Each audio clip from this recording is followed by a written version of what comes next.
views and opinions expressed in this program are those of the participants and do not necessarily reflect the views of BronxNet or the program underwriters. Are we living at a time when mass shootings are becoming the norm? 2 mass shootings in the span of 14 hours over the weekend have left at least 29 victims dead. The gun debate continues again. Coming up on this episode, we're joined by a retired NYPD Sergeant sharing his perspective on these mass shootings and the gun control debate. That and more on this edition of Perspectives with yours truly, Daren Jaime. What's on your mind? Let 'em know. Express what's on your mind. What's on your mind? Let 'em know. Anything relevant to life, you bring it to the table. Whether you make a move solo or a movement with a stable. No fables, you speak on your decisions. Cause in the long run, it's your voice, your views, your vision. Keeping it real with many messages for you to know. This ain't radio, but DJ runs the show. Entertainment, he rocks it. Politics, he locks it. The host with the most would handle any topic. Don't forget to share your perspective with shines of light. Cause it might make a difference in someone else's life. Make a difference. What's your perspective? Express what's in your heart and your mind. Share your perspective. What's your perspective?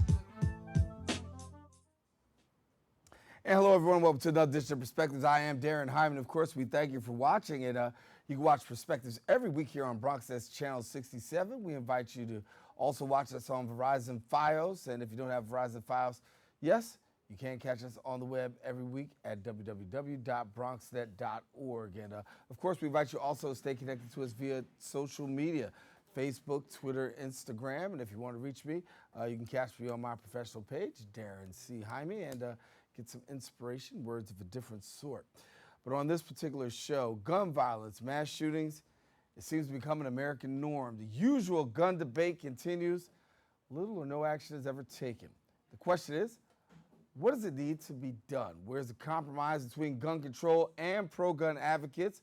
Well, we've got a very special guest here to weigh in on this loaded topic. Retired NYPD officer serving for 21 years in the New York City Police Department Housing Bureau.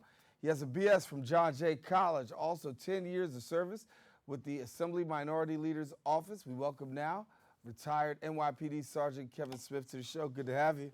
Good morning. First of all, thank you for your service. Oh. We say that to those in the military, but honestly, in New York City, thank you for your service. You're quite welcome. Good, and so I'm glad to have you here that we can have this conversation. Share a little bit about, much like myself and everybody across America, you turn on the TV, you see one tragedy. You turn on in less than 24 hours, it's another. And once again, as I said in the open, a lot of conversation continues to be had about this thing called, the gun control debate. First of all, your reaction to these mass shootings, and where do you see gun control? My reaction to the mass shootings is one of great despair. This is happening repetitively. In a week's period, we had 3 mass shootings. And the thing that stands out is you have people using military-style weapons in a civilian setting. And my opinion regarding gun control with these matters is that there is no reason for people to have weapons of war who are civilians on civilian turf. Magazine sizes need to be limited. There's no one outside of law enforcement that needs mega magazines. Those are weapons of war. They're designed to kill. That is not about self-preservation. That's not about protecting your family. That's just about killing. When you look at these, you hear people say, hey, listen, I have the right to bear arms. It's about right to bear arms. But you say, you agree, but you say there's a place and a limit. Yes, there's a place and a limit. When I looked at the Constitution, and the Constitution was part of my education process at John Jay, having a BS in criminal justice, the right to bear arms at the time that the Constitution was written didn't include machine guns. You had, single-shot rifles. Revolvers hadn't even been invented at this point. So the idea was that the ability to form a militia in the event of an invasion, particularly with the British, the French, and whomever we might have had problems with back at that time, you know, the citizens needed to be able to form a militia to protect themselves. That's what the right to bear arms was. The right to bear arms, nuclear weapons are arms. So do we have a right to bear nuclear weapons as private citizens? It doesn't make sense. There has to be common sense laws enacted with regards to gun possession. And right now, as we speak in Washington, D.C., the debate is continuing. And some of that same nature, some of that same conversation is being had, saying that, listen, some of the stuff that we're talking about, you are grandfathering in a present-day environment, and it needs to change. But really, I mean, every time a shooting happens, a couple things happens. Thoughts and prayers. We're going to go back. We're going to have a conversation. We're going to talk a little bit about gun control. It's going to go away until the next mass shooting. And so I guess the question comes, like, how do you compromise? How do we get to a place? You have to have people with common sense come together, and it comes from the top. The leadership is at the top, and you know, we have someone who is really has a great deal of power named Mitch McConnell, who doesn't want to address that conversation, largely because there's a big part of his constituency that substitutes guns and religion for their sense of being within our communities. That's what they latch on to. There was something that Barack Obama said back when he was running for his first term about how these people cling to guns and religion. And that's how the Republicans tend to ingratiate themselves with a group of people who are largely undereducated, underemployed, low income. How does the party of the rich and the powerful connect to those people? They give them what they want. They want guns. Go back to these two massacres and walk me through this from a law enforcement perspective. A lot of first responders, a lot of people out there watching it as a retired NYPD sergeant, watching these things unfold. A lot of questions go in regards to law enforcement, right? How do you handle a situation? First responders handling that situation. But from your assessment, what you saw out there, what did you see? In both instances, the law enforcement response, these individuals were tactical, they were heroic, they were timely. And one of the arguments that you constantly get, particularly coming from the White House, is that, oh, if we had more guns, there would have been less casualties. Well, the truth is exactly the opposite. If you have chaos going on in front of you and there are shots being fired and suddenly you've got 500 armed civilians, you don't know who the enemy is. So instead of having the unfortunate incident, 20 people in El Paso, where I was ironically the week before the incident happened, you've got 100 people or more dead because no one knows who the enemy is. So more guns is obviously not the answer. It's a tactical response. It requires training. These police officers responded to these incidents, and the first thing they have to do is assess. You can't come out guns blazing. You have to assess what's going on. And looking at it from an assessment point of view, and you saw a lot of the action as it was happening in time, law enforcement sometimes does get a bad rap, right? Yeah. But when you look at a situation, a circumstance, you say, this is what they're paid for, but yet and still at the same time, this is also above and beyond. It takes a great deal of intestinal fortitude to act in these circumstances because there's a fight or flight reaction that's built in us as human beings. And as a law enforcement officer, you're trained to fight in these circumstances. Flight is not an option unless it's merely to attain some level of cover so that you can engage safely. So flight in general is not the answer. It is fight, and they did so courageously and heroically. Looking around at your career and you see stuff like this, give me some parallels. Did you see anything really as bad as this in your career? Not once. Not from a personal perspective. You know, during the years that I was with the department from '81 to the end of 2001, there were no incidents like that here. You know, these are things that really seem to rise on a national level, not blaming George W. Bush, but just during his administration and coming forward. That's where a lot of these, you know, domestic incidents have occurred since that time. Right. And when you talk about this, I mean, you know, the president takes a lot of heat for whether or not he's actually amped and created an atmosphere for this. I'm gonna take a break. I'm gonna give you a chance to formulate your answer, get the juices flowing. Former New York City Police Department Sergeant Kevin Smith, our guest here on Perspective. Stay with us. We'll come right back in a few seconds right after this.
Maybe you can make retirement happen.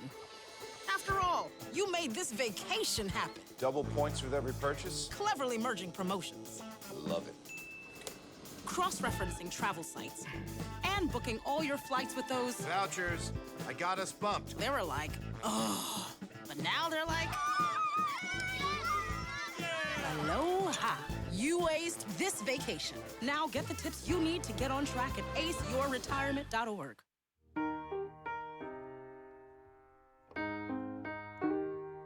I can't change, even if I tried, even if I wanted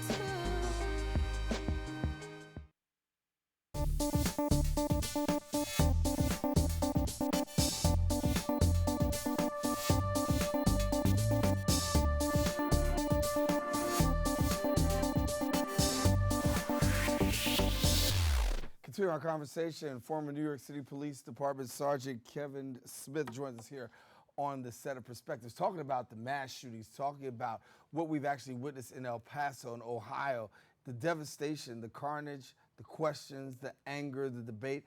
It all continues to surface. And then the major question about who gets responsibility for the heightened climate. And when we talk, the questions go to 1600 Pennsylvania Avenue. Yes, Agree? indeed. Absolutely, absolutely.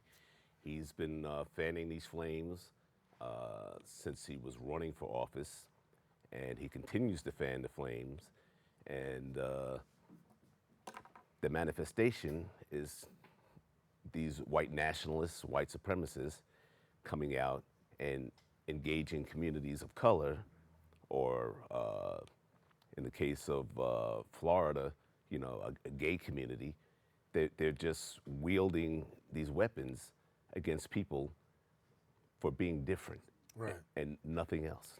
You have a base of people that have been emboldened now. Yes, you know. yes, they are, and they are the white nationalists. These are the people who Donald Trump said when we had the incident in Charlottesville, there were good people on both sides.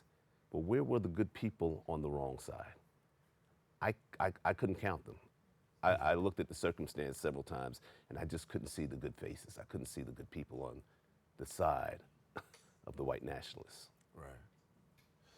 I want to ask your perspective now. I mean, as a law enforcement officer, this is the pain that most people feel when you watch a circumstance such as these mass shootings occur, right?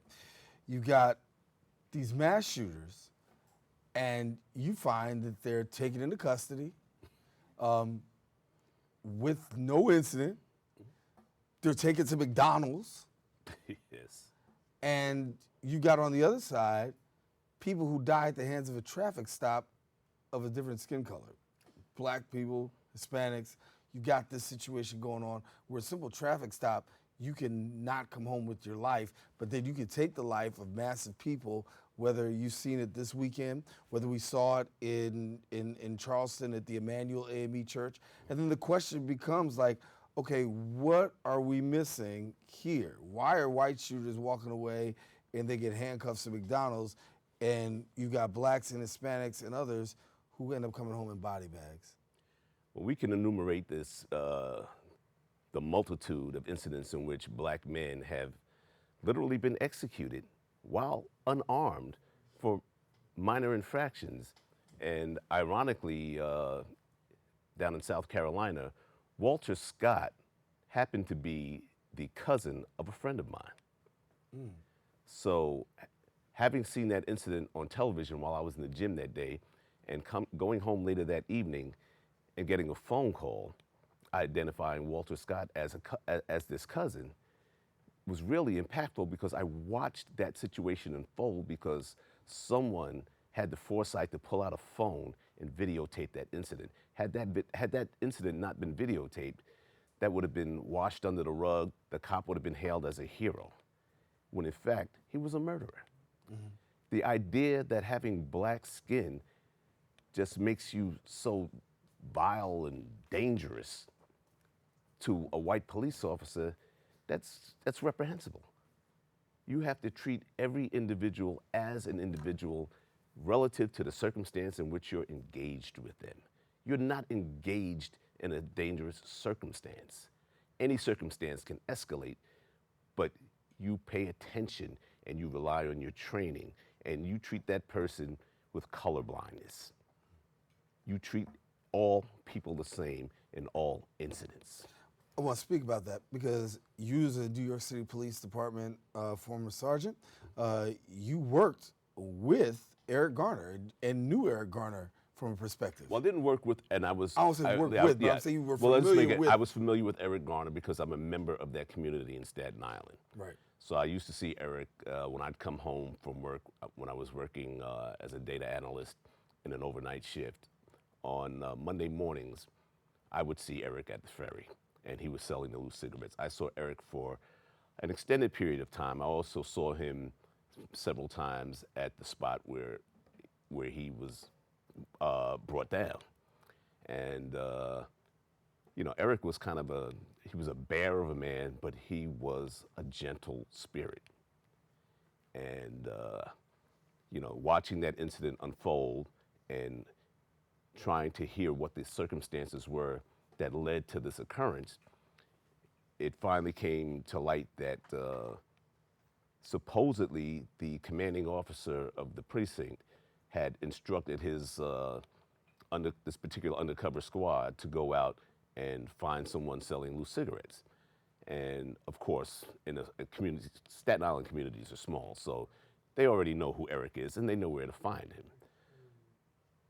Subsequently, what seems to have happened is Eric was not selling cigarettes that day. That's the word that comes back from witnesses. He was not selling cigarettes that day, but they engaged him because they knew that this had been a prior history of his. The original story that I heard coming from the police department was that they were accosting Eric because of an open warrant for not having responded to a prior summons. So, you know, when I saw Eric, you know, doing the resisting act, I'm looking at that and I'm saying, no, this is what I'm always telling young black men and women: do not resist. Let the courts handle it. You know, this is a momentary thing, and you know, hopefully in the end, because usually it does, justice will prevail. So if they were wrong in their actions, you'll be okay. But don't put yourself in a position of being injured, or in this case, killed, as a result of just not complying with what is a lawful order at that time, because the perspective is that they thought they were doing the right thing. Right. The problem is, I looked at that scene and I saw a number of plainclothes officers, and what I did not see was a supervisor for those officers. Ultimately, there was a uniform supervisor on the scene, and she did not exert her authority to control that circumstance. she was kind of faded into the background, which dismayed me because I knew what would have happened. And officers that worked under me know what would have happened had I been standing there. I would have had everyone stand down, and I would have engaged Eric in conversation and explained to him what was happening. And, you know, I had many instances of success where no one had to get harmed and arrest was affected, and, you know, everybody ultimately goes on with their lives. Yeah.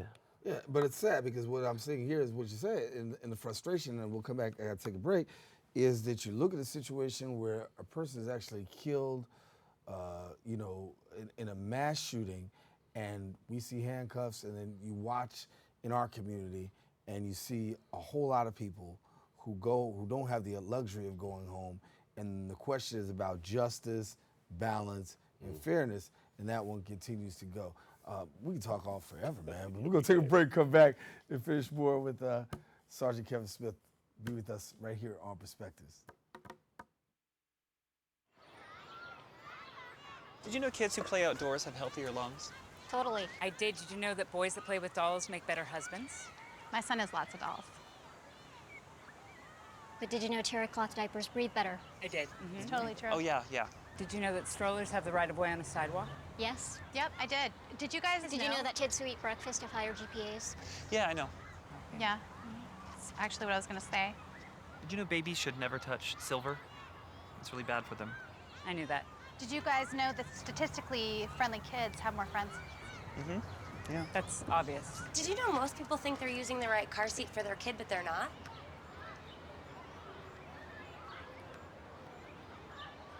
Parents who really know it all know for sure that their child is in the right seat at the right age and size. Visit safercar.gov/the right seat to make sure your child is protected. I'm putting that on my blog. I just put it in mine.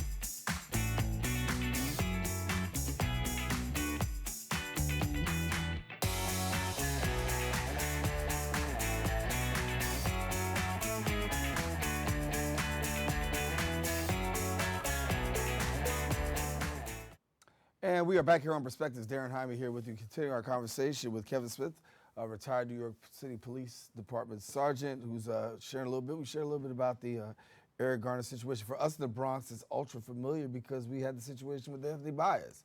And I know I'm dating myself, but the Baez and Francis Livoti, and then the use of chokeholds. Do we think, I mean, how do you think this is going to play out in terms of the NYPD? I mean, the criminal court says one thing, NYPD says something totally different. How do you see things playing out? It's difficult to say how it's going to play out. Obviously, the administrative judge in the police department has deemed that, Pantaleo be fired, but it's the commissioner's decision ultimately. And, I think de Blasio has his thumb on the scale to some extent because he's trying to run for president, and he's I believe he's tilting things against the officer. I don't see that officer being punished without a full investigation into how this incident transpired from the onset, coming from the commanding officer's office. And sending these guys out in mass without supervision, what happens to the CO? I want to know what happens to that commanding officer. Because you say equally he should be fired. Well, I'm not saying he should be fired. I'm not saying he should be fired. I'm saying obviously someone should be questioning his judgment in terms of why you would send these people out without direct supervision. It's not like I don't know exactly what the dynamics were at that time, but I know when we're looking at the scene as it was videotaped, that there were multiple plainclothes officers on scene. If you've got that many plainclothes officers, where is the supervision? This is not something that's happening in a vacuum. It's happened before. If you recall, back on the 8th Avenue in the mid-30s, Patrick Dorisman. Yes. The narcotic situation where Patrick Dorisman was a security guard that was killed by the NYPD, and those officers did not have a supervisor present. You had a number of officers, no supervisor. Why is that? That we've already seen this movie, so why is it playing back exactly the same way? And I think that's the part that most people say. We've seen this movie before, right? And the problem that I think most people have is that when it comes down to it, that you always have a situation where policy becomes the issue. So we hear an officer was following commands, he was doing what he was told to do, so therefore he's not guilty. But then somehow or another, there's the law, there's the spirit of the law, and we know that when that's violated, and in many terms, justice doesn't happen, and then you get to a place of saying why the public has distrust and why there is this ism and schism between NYPD and the public. And I mean, are you telling me I gotta go? Oh man, all right, they tell me I gotta go. So that means you gotta come back. How about that? I'd love to come back. And then we can have this debate, and, or discussion, because it's a little bit more played out than just us being able to, yeah. And I understand that there's a side for police, and there's a side of community, but we gotta do something to bridge the gap, because just like we talked about this mass shooting thing, gotta bridge the gap somewhere, man. Yes, we do. All right? Yeah. Good to have you. Thank you. First time won't be the last time. How about that? How about that? All right. Kevin Smith, New York City Police Department, retired sergeant, as we said, thank him for his service here in New York City. It is rough out there sometimes, and law enforcement does have a rough job to do, but not all law enforcement are bad, and we just want to let you know that as well. So make sure you keep that perspective as you're going about from day to day. Listen, for all of us here on A Set of Perspectives, I'm Daren Jaime saying take care, God bless. We'll talk to you soon. Peace. What's on your mind? Let 'em know. What's on your mind? What's on your mind? Let 'em know. Anything relevant to life, you bring it to the table. Whether you make a move solo or a movement with a stable. No fables, you speak on your decisions. Cause in the long run, it's your voice, your views, your vision. Keeping it real with many messages for you to know. This ain't radio, but DJ runs the show. Entertainment, he rocks it. Politics, he locks it. The host with the most would handle any topic. Don't forget to share your perspective with shines of light, cause it might make a